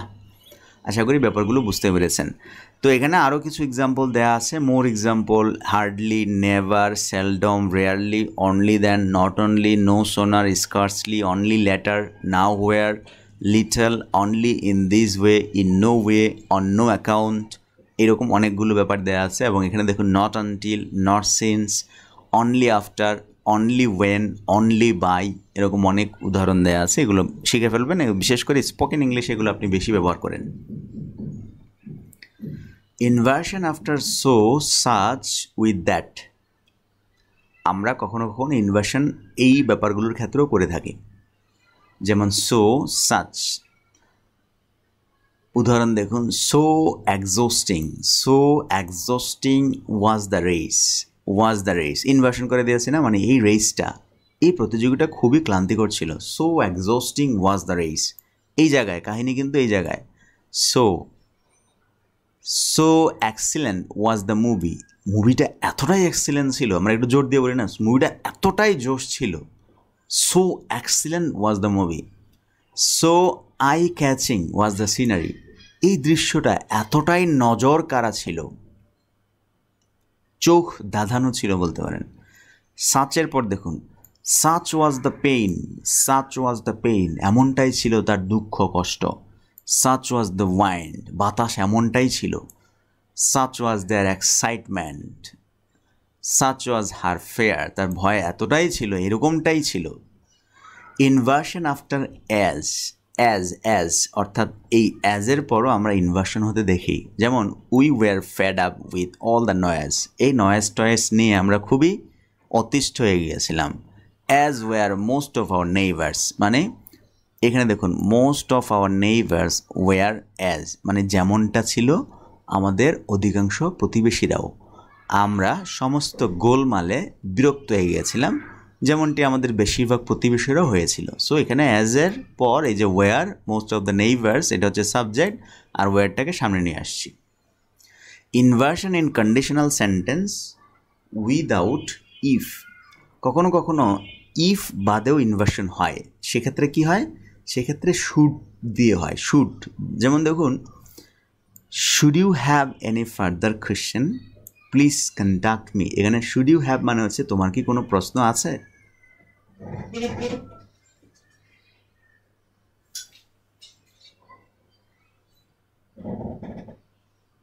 অর্থাৎ তোমার কি কোনো কোশ্চেন আছে, এখানে শুডটা ইফের কাজ করছে।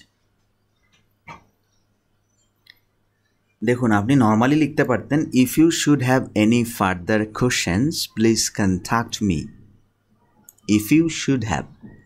এখন আপনি শুডটাকে যদি ইনভার্সন করে দেন তাহলে ইফ আর লাগবে না, মানে ইনভার্সনের করার কারণে এই সুযোগটা আপনি পাচ্ছেন। এই সুযোগটা আপনি হ্যাডের ক্ষেত্রেও দেখে থাকেন, ঠিক না? Had I left, had I left বলি না আমরা অনেক সময়, প্রথমে হ্যাড দিয়ে বলি, সেটা আমরা শিখেছিলাম আপনার থার্ড ফেজে কন্ডিশনাল সেন্টেন্সে আমরা এটা শিখেছিলাম। কন্ডিশনাল সেন্টেন্সে আমরা কীভাবে কন্ডিশন করতে পারি এই শুডটাও। তারপরে দেখুন ওয়ার ওয়াস, ওয়ার ওয়াস এগুলোকেও আমরা যদি সামনে নিয়ে আসি ইফের কাজ করে, যেমন were we to visit you, if we were to visit না লিখে আমরা লিখতে পারি এই ওয়ারটাকে সামনে এনে were we to visit you can you put us up, তোমাকে দেখতে আসলে তুমি কি আমাদের থাকতে দিবে। Was doctor Abdullah here, doctor Abdullah যদি এখানে থাকে then I could have consulted him, তার মানে ওয়াজ ওয়ারকে আমরা কখনো কখনো সাবজেক্টের পূর্বে আনলে সেটা ইফের কাজ করে, ইনভার্সন করলে আর কি। এই যে হ্যাডের ব্যাপারটা দেখুন, ইফ হি হ্যাড ফাউন্ড, তার মানে ইনভার্সন করলে কী হবে, had he found, had he found. তারপরে দেখুন নাইদার নর সো, এগুলোর ক্ষেত্রে ইনভার্সন হয়, যেটা কিছুক্ষণ আগে আমরা শিখে আসছি, নাইদার নর ইনভার্সন হয়। এই যে নাইদার ডু আই, এই যে ডু আইয়ের আগে নিয়ে আসছি, এটা আমরা আর দেখাবো না, এটা আমরা আগের ক্লাসে পড়ে এসেছি। এক্সক্লেমেশনসের ক্ষেত্রেও হিয়ার অ্যান্ড দেয়ারের ক্ষেত্রে হয়, যেটা আমরা অ্যাডভার্বের চ্যাপ্টারে পড়ে আসছি। হিয়ার কামস দ্য উইনার, এই যে here comes the winner, the winner comes here, এভাবে না বলে আমরা বলছি কি হিয়ার কামস দ্য উইনার, এটা এক্সক্লেমেশন বোঝাচ্ছে। মানে আমরা অনেক সময় আশ্চর্য বোধ অনুভব প্রকাশ করার জন্য এই কাজটা করি। হিয়ার কামস দ্য উইনার, এই যে শীত চলে আসলে, দেখো শীত চলে আসছে। দেয়ার গোজ অল আওয়ার মানি, গেল এইভাবেই গেল আমাদের জীবন, আমাদের সব টাকা পয়সা। দেয়ার গোজ অল আওয়ার মানি, মানে খুবই বিস্ময় আকারে বলছেন there goes all our money. There goes the taxi, এই যে গেল ট্যাক্সি, গেল গেল। There goes the taxi, there is the bus stop, there is the bus stop, এখানে এখানে বাস স্টপ, এই যে bus stop. Here comes the storm, here comes the storm, এই ঝড় আসে, এই যে ঝড় আসে। হেয়ার ইজ ইউর টি, এই নাও তোমার চা, হেয়ার ইজ ইউর টি, এই যে লাও লাও, আমরা এরকম সংক্ষেপে বলি না, এই যে নাও তোমার চা নাও, here is your tea, where is your tea. Okay, so এই ব্যাপারগুলো আশা করি বুঝতে পেরেছেন। তো কখনো কখনো কিছু কিছু অ্যাডভার্বস আছে, যেমন ধরেন আপ, ডাউন, ইন, আউট, এগুলো আমরা ইনভার্সন করি। when the subject is a noun but not pronoun and the verb is intransitive, subject কী হতে হবে, নাউন হতে হবে, ভার্ব হতে হবে ইন্ট্রানজিটিভ, তখন আমরা এই ভার্ব, এই অ্যাডভার্বগুলোকে বলে adverbial particle, up, down, in, out. ঠিক আছে, এটা কিন্তু প্রেপোজিশন না, দেখুন দেখতে প্রেপোজিশনের মতো, বাট ব্যবহার হবে অ্যাডভার্বের মতো। যেমন দ্য রেইন কেম ডাউন, দেখুন এটার কোনো ইন্ট্রানজিটিভ ভার্ব, এটার কোনো অবজেক্ট নাই, সেক্ষেত্রে আপনি এটাকে ইনভার্সন করে দিতে পারেন। ডাউন, ডাউনে আসলেন, came the train with terrific force. ঠিক আছে,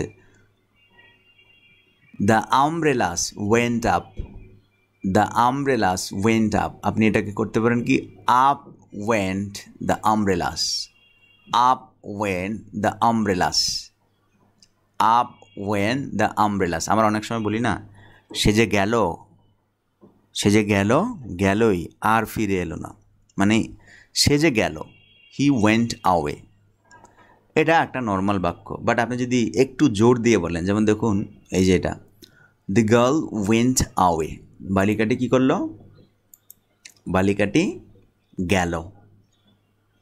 এখন আপনি যদি এটাকে এইভাবে বলেন যে বালিকাটি যে গেল, গেলই আর এলো না, এমন যাওয়া, মানে যাওয়া গেল যে সে কখনই আর আসলো না, দ্য গার্ল ওয়েন্ট আওয়ে, এটা নর্মাল বাক্য। বাট আপনি যদি ওয়েকে সামনে নিয়ে আসেন, আওয়ে ওয়েন দ্য গার্ল, এর মানে হচ্ছে বালিকাটা একবারে চলে গেছে, মানে জোর দিয়ে বলছেন গেল যে গেল, আর সে ফেরার কোনো টাইম পেল না, বালিকাটি দূরে ছেড়ে চলে গেল, গেল তো গেলই, আসার আর নাম নাই, মানে এমনভাবে গেল যে আসার কোনো নাম নেই।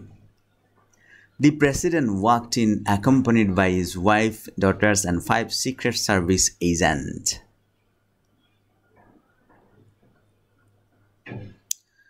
তো দেখুন এইখানে আমরা এই যে ওয়াকড ইন, ঠিক আছে, ওয়াকড ইন এটা কিন্তু ইন্ট্রানজিটিভ ভার্ব, ওয়াকড ইন। তো আপনি কী করবেন, ইন ওয়াকড দ্য প্রেসিডেন্ট, মানে প্রেসিডেন্ট, রাষ্ট্রপতি, তার স্ত্রী, কন্যা এবং 5 জন সিক্রেট সার্ভিস এজেন্টের সাথে হেঁটে চলে গেলেন। সেটাকে আমি যদি একটু জোর দিয়ে বলি, in walk the president, president তো গেলই আর দেখি না, ইন ওয়াক দ্য প্রেসিডেন্ট। কিন্তু এই ক্ষেত্রে কিন্তু হি বা প্রোনাউন থাকলে কিন্তু এগুলো করতে পারবেন না। প্রোনাউন থাকলে করতে হবে কি, ইনকে ওয়াকটের পরেই রাখতে হবে, হি ওয়াকড ইন। এইভাবে আপনি ইনভার্সনটা করতে পারবেন না যদি প্রোনাউন থাকে। কেন, ওই যে আগে একটা দেখিয়েছিলাম আপনার, যে প্রোনাউন থাকলে মানে অক্সিলারি ভার্বও কি হবে না, সামনে আসবে না, প্রোনাউন থাকলে সামনে চলে আসবে, নর্মালি তার স্ট্রাকচার ভঙ্গ হবে না, নাউন থাকলে ভঙ্গ হবে। এগুলো কিন্তু খুবই ক্রিটিক্যাল বিষয়, দেখুন এগুলো না লিখলে আপনার সেন্টেন্স ভুল হবে। যেমন এখানে আপনি যদি ইনকে আগে নিয়ে আসেন, এখানে নিয়ে আসতে পেরেছেন, ওয়াকটের আগে ইনকে নিয়ে আসতে পেরেছেন, কারণ এটা ছিল প্রেসিডেন্ট, এটা নাউন। বাট এইখানে আপনি পারবেন না, এটা হচ্ছে প্রোনাউন, এখানে ইনকে আগে আনতে পারবেন না, এটা গ্রামাটিক্যালি ভুল। ঠিক আছে, সো আশা করি ব্যাপারগুলো বুঝতে পেরেছেন, একটু আমাকে জানাবেন বুঝতে পেরেছেন কি না।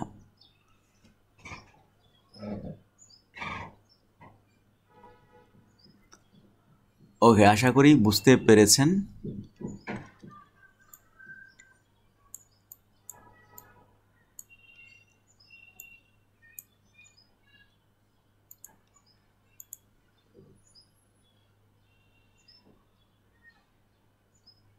তো এখানে খেয়াল করুন, a passive verb which is separated into its parts with the main verb beginning the sentence, যেমন again, nouns not pronouns if fit into the inversion pattern, আবারও নাউন কিন্তু প্রোনাউনের ব্যাপারে না। দেখুন, long dormant volcanoes are closely watched by scientists. Passive verb, কিছু passive verb আছে which is separated into it's parts, বিভিন্নভাবে বিভক্ত থাকে। যেমন এইখানে দেখুন বিভক্ত থাকে এরকম কিছু পেসিভ ভার্ব, যেমন লং ডোরমেন্ট ভলকানস, মানে দীর্ঘ সুপ্ত আগ্নেয়গিরি, আর ক্লোজলি ওয়াচড বাই সায়েন্টিস্ট, মানে কিছু বিজ্ঞানীদের কর্তৃক কী হয়েছে, আর ক্লোজলি ওয়াচড হয়েছে। এখন এটাকে আমরা ইনভার্সন করতে পারি। প্যাসিভ ভার্বগুলো যখন এইভাবে সেপারেট থাকে, আমরা বলতে পারি এই ওয়াচডকে আগে নিয়ে আসলাম, ওয়াচড ক্লোজলিকে নিয়ে আসলাম, watched closely by scientists are long dormant volcanoes. বিজ্ঞানীরা খুব কাছ থেকেই দেখেছেন দীর্ঘ সুপ্ত আগ্নেয়গিরি। এই ব্যাপারটা আপনি বিশেষ করে নোভেল পড়তে গেলে দেখবেন, পত্রিকা পড়তে গেলে দেখবেন এই রকম স্ট্রাকচারে লিখে থাকে। তখন আপনি চিন্তা করবেন যে এটা আবার কোন ধরনের স্ট্রাকচার, এখানে ওয়াচড ভার্ব 3, আবার এখানে অক্সিলারি ভার্ব আসলো কীভাবে। তো এটা যে আসলে এইরকম একটা নর্মাল বাক্যকে ইনভার্সন করেছে, এই ব্যাপারটা আপনার মাথায় থাকতে হবে, ঠিক না? তখন আপনি আর ঘাবড়াবেন না যে হ্যাঁ এটা বুঝতে পেরেছি, এটা ইনভার্সন করেছে। নর্মাল ওয়ার্ডটা হচ্ছে, সেন্টেন্সটা হচ্ছে এরকম, long ডোরমেন্ট volcanoes are closely watched by scientists। এইভাবে না লিখে আমরা লিখলাম watched closely by scientists are long dormant volcanoes।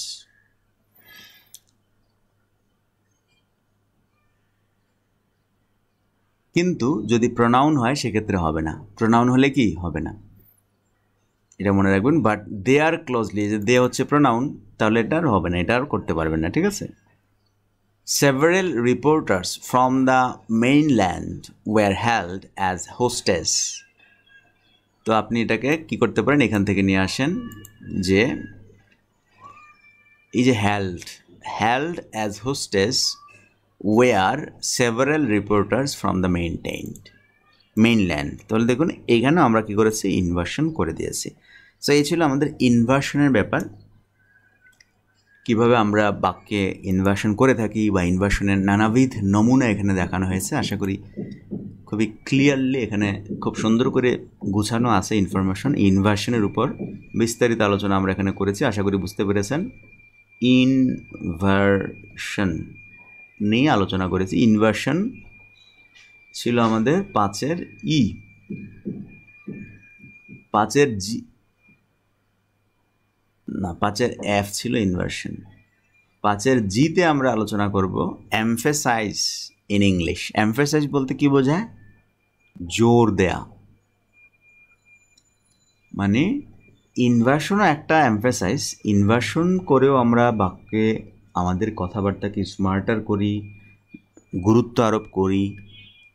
তো ইনভার্সনের বাইরেও আমরা আরও কিছু অ্যাড করে কোনো একটা বাক্যকে জোর প্রদান করতে পারি, জোর দিতে পারি, গুরুত্ব আরোপ করতে পারি। সেটা আমরা শিখব নেক্সট ক্লাসে 5-এর জিতে। সেটার নাম হচ্ছে এমফেসাইজ ইন ইংলিশ। এমফেসাইজ, ধরুন আপনি কোনো একটা কথাকে জোর দিয়ে বলতে চাচ্ছেন, সেক্ষেত্রে এমফেসাইজ করবেন কীভাবে, ঠিক আছে? তারপর আমরা শিখব 5-এর এইচ ক্লাসে শিখব অ্যাবসোলুট কনস্ট্রাকশন। অ্যাবসোলুট কনস্ট্রাকশন শিখব, সেই সাথে এখানে শিখব em dash, en dash, hyphen ব্যবহার। 5-এর আই ক্লাসে শিখব subject verb agreement. Okay, so এই 5-এর আই পর্যন্ত ক্লাস করা হলে আপনার 5th ফেজ শেষ, মানে মোটামুটি আপনাদের কোর্স শেষ ধরা যায়। তারপর 6th ফেজে হচ্ছে ট্রান্সলেশনের চর্চা, অনুভব করবেন, অনুবাদ চর্চা আর কি। চর্চার ক্লাসে আমরা প্রবেশ করব। সো যাই হোক, আমরা এই কোর্সের অনেক লম্বা একটা কোর্স ছিল, প্রায় শেষের দিকে চলে আসছি। এটা খুবই আমার কাছেই ভালো লাগতেছে, আপনাদের কাছে না লাগুক। মানে সেই ফার্স্ট ফেজ থেকে শুরু করেছি কোর্স, মানে ইংলিশের খুব ডিটেলস কোর্স হয়ে গেছে এটা। এত কিছু শেখাচ্ছি যেগুলো আপনার মনে করেন যে 2nd ফেজ ছিল, 3rd ফেজ ছিল, 4th ফেজ ছিল, 5th ফেজ ছিল। তো আশা করি এই জার্নিতে যারা এতদিন ছিলেন তারা আসলে প্রকৃত লার্নার। আর যারা মনে করেন ভোং বাং, প্রকৃত লার্নার না, তারা এই কোর্স করে কোনো লাভ নাই। ওখানে আসছেন জাস্ট হেলে ধুলে আসছেন, মানে কোনো সাজেশন টাইপের, কোনো ট্যাবলেট টাইপের কোনো কিছু গিলে খাইয়ে দেবো এরকম মনে করছেন যারা, তারা আসলে আগে থেকে ঝরে পড়েছে। সো যারা প্রকৃত লার্নার, যারা মনে করেন যে একদম শিখতে চায়, যে প্রত্যেকটা বিষয় আমি শিখতে চাচ্ছি, বুঝতে চাচ্ছি, জানতে চাচ্ছি ইংলিশের যে মেকানিজমটা আছে, টোটাল মেকানিজমটা আমি আপনাদের কাছে তুলে ধরার চেষ্টা করেছি, যাতে এখানে কোনো কিছু বাদ না পড়ে। মানে আপনি একটা সেন্টেন্স দেখেছেন, তারপর আর বুঝেন নাই যে এটা আসলে কী। তো আমি চেষ্টা করেছি টোটাল ইংলিশের মেকানিজমটা আপনার কাছে তুলে ধরতে। এখন আপনি সারা জীবন, আপনার জীবদ্দশায় ইংলিশের প্রয়োজন আছে সব সময়।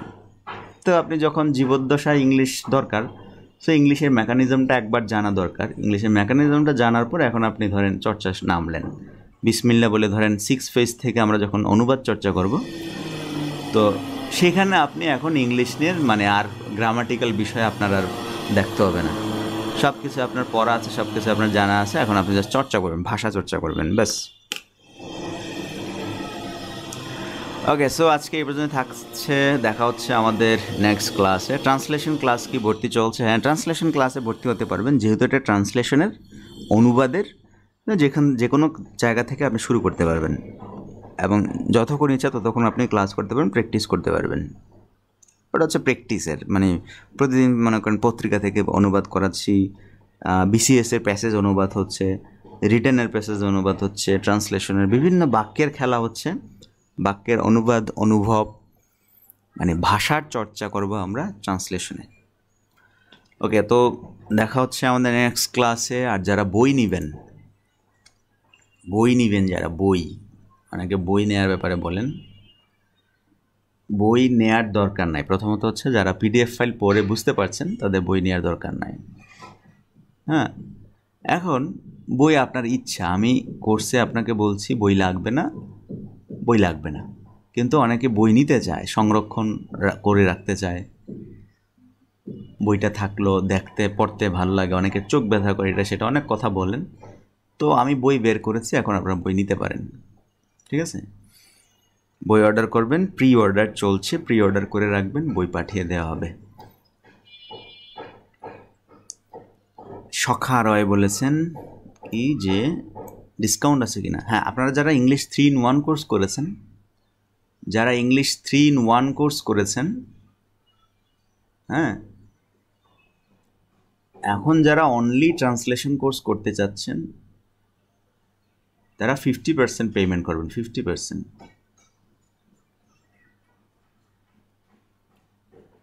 অর্ধেক discount, 50%। Only English 3-in-1 course যারা করেছেন, ঠিক আছে, তারা। কিন্তু বইয়ে কোনো ছাড় নাই, বই তো আর ছাড় দেওয়া যায় না। বই আপনার যে বইটা আমরা করেছি, সেই বইটা কোনো ছাড় দেয়া নাই, কারণ বইয়ে আরও অনেক কিছু সংযোজন, কিউআর কোড বেসড। আপনি যে ক্লাসগুলো করেছেন, এই ক্লাসগুলো যাতে আপনি কিউআর কোড স্ক্যান করে করে প্রত্যেক চ্যাপ্টারে থাকবে এবং পরীক্ষা দিতে পারবেন।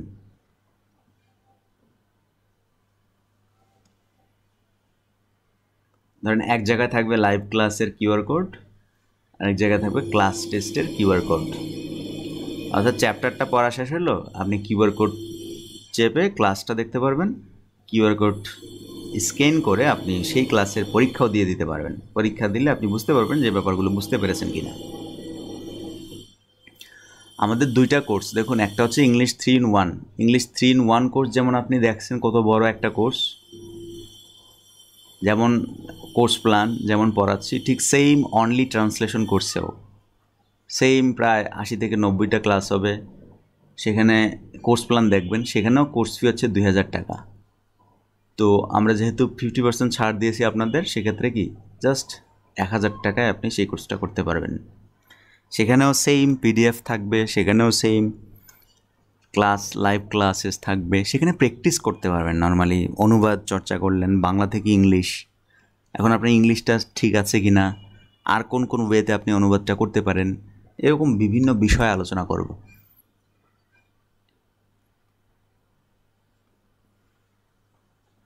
তো দেখুন, এখানে আমরা প্রায় 80টা ক্লাস করেছি বা 90টা ক্লাস করেছি। যারা প্রকৃত লার্নার, আশা করি এনজয় করেছেন বা বুঝবেন, কোর্সের মাহাত্ম্য বা গুরুত্বটা বুঝবেন। যারা শিখেছেন, আসলেই শিখেছেন বা আসলেই ক্লাসে ছিলেন, তারা বইটা অর্ডার করেছেন, বইটা অর্ডার করেছেন, আমরা বইয়ের প্রি অর্ডার নিচ্ছি। তো প্রি অর্ডার নেওয়ার সময় একটু লেট হয়। প্রি অর্ডার মানে কি, মানে বইটা প্রসেসিংয়ে আছে, বইটা হলেই আমরা পাঠিয়ে দিব, ঠিক আছে? 4 থেকে 5 দিন একটু ওয়েট করেন, 4 থেকে 5 দিনের মধ্যে বইটা চলে যাবে, ঠিক আছে? কখন শুরু হবে? এই যে 5-এর জি শেষ হলেই, 5-এর 5th ফেজ শেষ হলেই আমরা ট্রান্সলেশন শুরু করব, ঠিক আছে? ওটারও বই আছে, তবে ওটার বইটাও একটু মানে এখনই দিতে পারছি না, তবে ঈদের পর পাবেন ওইটার বই। ওই বইটা পাবেন ঈদের পর। ঈদের আগে পাবেন ইংলিশ 3-in-1। ইংলিশ 3-in-1-এর উপর যে বইটা আছে না, এটা ঈদের আগে। আর ট্রান্সলেশনের উপর যে বইটা আছে, এটা ঈদের পর, ঈদের আগে সম্ভব না। ট্রান্সলেশনের উপর বই আছে, এটা ঈদের পর, ঠিক আছে? ঈদের পর দেব। ওকে, সো আজকে এই পর্যন্তই থাকছে। অনেক বড় ক্লাস হয়ে গেছে। দেখা হচ্ছে আমাদের নেক্সট ক্লাসে, নেক্সট টপিকস নিয়ে। নেক্সট ক্লাসগুলো খুবই গুরুত্বপূর্ণ, একটু মনোযোগ দিয়ে দেখবেন। ট্রান্সলেশনের ক্লাস যারা করবেন তাদের জন্য নেক্সট ক্লাসগুলো খুবই গুরুত্বপূর্ণ।